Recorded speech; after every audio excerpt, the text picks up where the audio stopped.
Olav som ungdom, han passet ikke helt inn i dagens samfunn. Litt reservert, men nysgjerrig på livet. Glad i fart og spenning.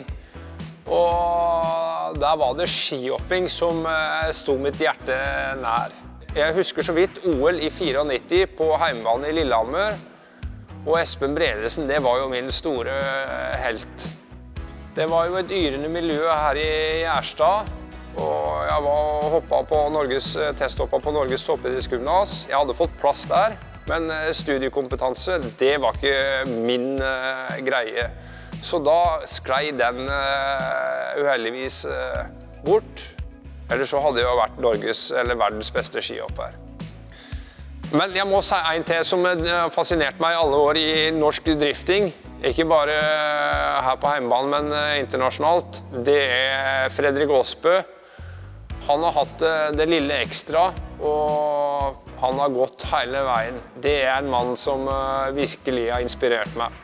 Olav er en av de største entertainerne vi har i driftingsporten i Norge. Helt fra første gang jeg møtte den til i dag, så er det en som byr på seg selv. Han er rå på banen, som er det viktigste som trengs i sporten, men han er også rå til å få med seg folk til å elske det de ser, og på en måte ha noe av den der X-faktoren som gjør sporten til noe større enn bare drifting. Der er han en viktig brikke i det norske driftingmiljøet.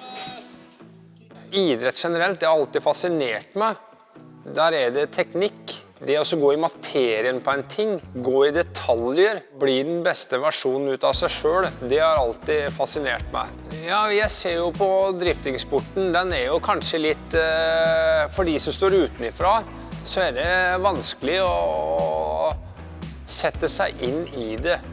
Her setter du opp en bil som er rigget for å kjøre sidelengs, ikke kjappast mulig, men breiast mulig, med stil. Jeg kan si det så enkelt at det er ballett, bare balletten skjer i en bil. Der er 3 dommer her, og de kriteriene du kjører etter, det er linje, vinkel, stil / show. Det å holde en bil i en sladd, det har alltid fascinert meg. Det kom inn i ganske ung alder, og utviklingen i norsk drifting, den har jo vært stigende siden den tid. Det har jo vært Norges raskest voksende motorsport i en årrekke. Akkurat for øyeblikket så har vi nådd et peak. Her må det gjøres noen gode grep, skal veksten fortsette. Og ut i Europa så vokser det som aldri før. Det har jo vært ups and downs.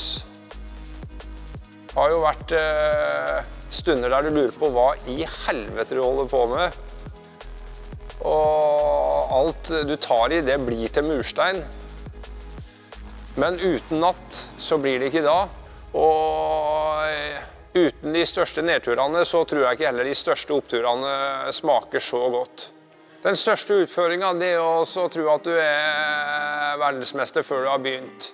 Kroppen den har slått sprekker både her og der. Så jeg har jo fått kjenne på livet og har alltid følt at det har vært del av noe annet. Og jeg visste jo ikke helt hvilken retning jeg skulle ta når jeg kom i ungdomsåra.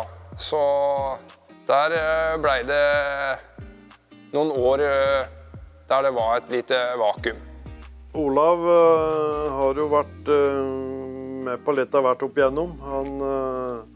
Han kunne nok være nok så utfordrende som ungdom.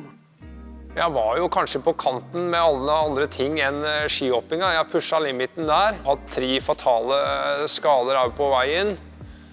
Der blant annet nakken har røket, ikke bare 1 gang, men 2 ganger. Et komplisert brudd i beinet.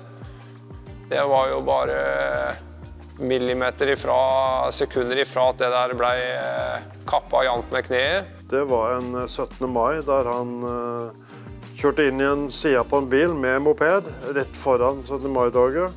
Ble alvorlig skadet, ble hentet av luftambulanse. Og jeg tror nok det var med på å gi han en liten oppvekker på at det kunne gå galt også. Ellers har det selvfølgelig vært mange turer med opp igjennom på både 2 og 4 hjul som som ikke vi i politiet var like fornøyd med i hvert fall. Så da ble vi jo etter hvert bedre og bedre kjent. Hadde det ikke vært for lensmannen her i bygda, så tror jeg aldri hadde blitt så god til å kjøre bil. Noen ganger så finner motivasjonene, og det har han gjort i de tilfellene der en rekke ganger. Jeg har vært så heldig av å ta lappen ikke bare en gang, men både 2 og 3 ganger. Jeg visste jo ikke at det gikk an å sette ting i system og holde på med ting under kontrollerte former. Når du bruker det offentlige og offentlig vei som en lekegrind, der er det stor sjanse for at du kan skade deg selv eller andre. Når du setter ting i system og organiserer det, så har jo selv etatene her i nærmiljøet vist seg svært samarbeidsvillige på det feltet. Det var jo også et påfunn han hadde da, med å drifte langs Gjerstadveien, fylkesveien, som en offentlig vei. En plass som lokalt heter Tollnesvingen, som vi fikk til. Der måtte vi da sperre veien en periode. Vi fikk med oss alle offentlige instanser, Norges Motorsportforbund og så videre. Fikk tillatelsene på plass. Vellykket prosjekt som var veldig effektfullt, men det krevde en god del arbeid i forkant i forhold til tillatelser og sånne ting, for der måtte vi jo da stenge en offentlig vei. Tidligere så har han jo stilt opp mot min vilje, men nå så velger han å stille opp frivillig. Han støtter organisert kjøring. Vi har jo hatt iskjøring på et vann litt lenger opp i gata her, og han ønsker sånne tilbud velkomne. Jeg har hatt forskjellige forbilder opp igjennom, både innenfor, jeg vil jo strekke det så langt å si kalasets verden, og innenfor idrettens verden. Og jeg vet hva jeg velger hver gang. Det er sunne interesser og gode holdninger. Og da ble jeg jo introdusert da mot her i Gjerstad for en 5, 6, 7 år siden. Og det å kunne være med og inspirere, det handler om å være robust, mot å si nei. Og du ser jo, det finnes mange gode potensialer ute der. Det er ikke alle motorsport passer for, det er ikke alle langrenn eller fotball passer for, det er ikke alle skole passer for. Det jeg formidler, det er det at det er viktig å ha en passion, noe som driver deg. Jeg har jo sett hvordan livet fungerer når alt går imot deg. Jeg har jo sett hvordan det er når nære relasjoner dør. Og når du kjenner det på kroppen, så har du lyst til å bidra på ditt eget vis. Jeg kan si det så enkelt at livet det er fullt av problemer. Men her gjelder det å finne de problemene som det er verdt å jobbe for. Og det å kunne dele mine erfaringer og være til inspirasjon for andre, det inspirerer meg. Det gir meg noe. Og det er jo derfor jeg har valgt å gå i den banen. Det handler om å skape robust ungdom med sunne interesser. Personlig vekst har fascinert meg en årrekke. Og det kan godt hende det var det som gjorde at jeg kom inn i driftingsporten også. Jeg måtte legge om stilen, og det er vel kanskje det som definerer meg. Og alle de menneskene jeg har møtt på veien, de har hatt noe bra å tilføye, komme med noe innspill. Vi kan stå fast. Og da tror jeg det å være takknemlig for hver minste ting, det har virkelig slått frukter. Det som er utfordringen i det gamet her, det er at den med mest penger, han har et stort fortrinnstrinn. Jeg er en rake motsetning. Vi har måttet bruke det vi har, snu på hver skilling, være kreative. Og jeg vil jo si, den reisa jeg har lagt ut på, den har jo vært helt fenomenal og lærerik. Og jeg har lyst til å ut i Europa og kjøre, men budsjettet, det er jo der det stopper nå. Det jeg er på leit etter nå, det er en storhøy, en Ben Reddik Fy-fasan. Hvis du ser på det Olav har gjort da, hittil i driftingkarrieren, så har han har det kjøretekniske, Han har forståelsen for oppsett, han har konkurransehode når det gjelder. Han har det vinnende vesenet for å få backinga og sponsorene til å bli med. Men det handler om litt flaks, litt tur, litt å være på rett sted til rett tid. Det mange ting som skal på plass for å konkurrere i verdenseliten, i Drift Masters eller Formula Drift eller i Asia. Og der handler det rett og slett om ting vi ikke kan kontrollere. Han har alt som skal på plass, men det bare det at ballen går i mål i stedet for akkurat på utsida, og det mange om beinet, det veldig mange dyktige i Europa. Det vanskeligere og vanskeligere å komme opp og fram uten å komme med pengesekken full av egne penger. Så det han kanskje mangler, som gjør at han ikke å krige med verdenseliten ute i den store verden her i dag, det det å ha den rike onkelen, ha den sponsoren som dytter den i ryggen og dytter den ut på de store banene og de store seriene. Det vel kanskje det som har vært styrken min. Det å reflektere over det som foregår. Og de siste årene så har jeg valgt å leve som en toppidrettsutøver. Gå inn i den mentale biten. Og der har jeg vært svært opptatt av kosthold, trening og få lagt ned den mentale treninga. Det siste året så har jeg fått tilrettelagt øvelser på den fysiske biten som har vært med på å ta det rette steget. Jeg har strategier med dette her å fungere best mulig under press.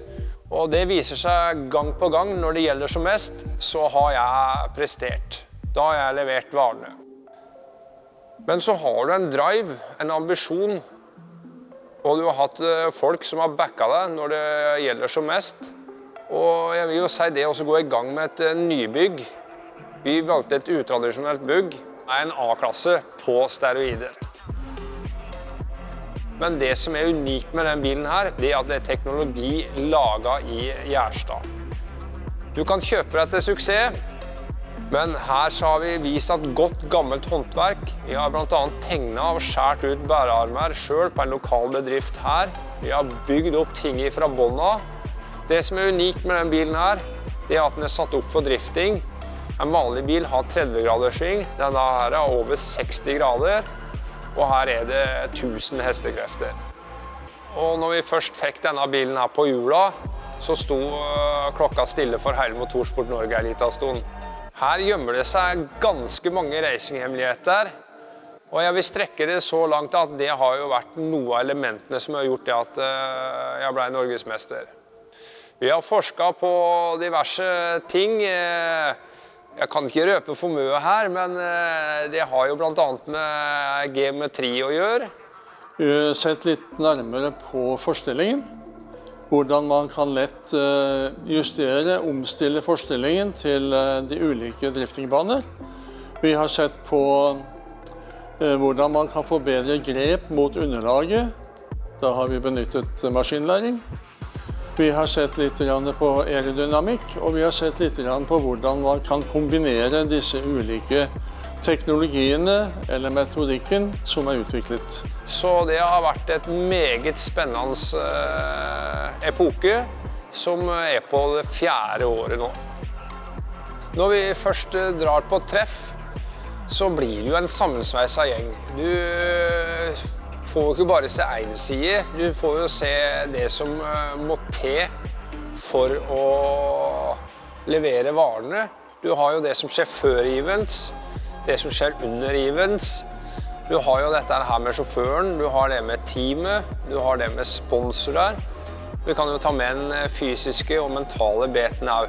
Her det mange brikker som skal på plass, og summen av disse her, det blir resultatet.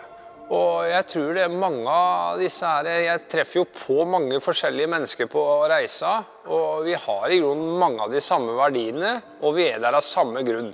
Når vi først kommer på banen, så vi krigere. Da det rene warzonen, men vi der for å løfte hverandre opp, bygge hverandre opp, og kampen den avgjøres på banen. Gjerstads store sønn, Olav Haugen Hasdalen, kjører jo BMW V8 i en Mercedes A-klasse.